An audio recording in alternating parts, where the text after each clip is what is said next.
তো আজকের দিন কেমন যাবে আপনাদের?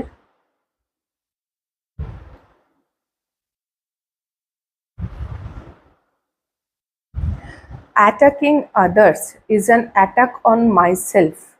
I choose to release this now. এটা আমার মনে হচ্ছে ঠিক আপনারা কাউকে অ্যাটাক করবেন বলে আমার মনে হচ্ছে না। হতে পারে আপনাদের কেউ কিছু জাজ করলো বা কিছু বক্তব্য রাখলো।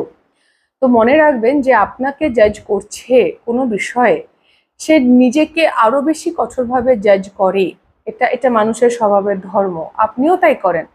আপনি যদি কোনো মানুষকে কোনো কারণে জাজ করেন, তো দেখবেন যে নিজেকেও ওই সিচুয়েশনে আপনি মানতে পারবেন না, আপনি নিজেকেও জাজ করেন। তো বেসিক্যালি যারা ভীষণ জাজমেন্টাল হয়, তারা কিন্তু নিজেদের প্রতিও সেরমই হয়। তারাও, তাদের মধ্যে ওই ভালোবাসাটা থাকে না বলেই তারা অন্য মানুষকেও ভালোবাসতে পারে না। তো সেই জন্য আজকে এটা একটু মাথায় রাখ।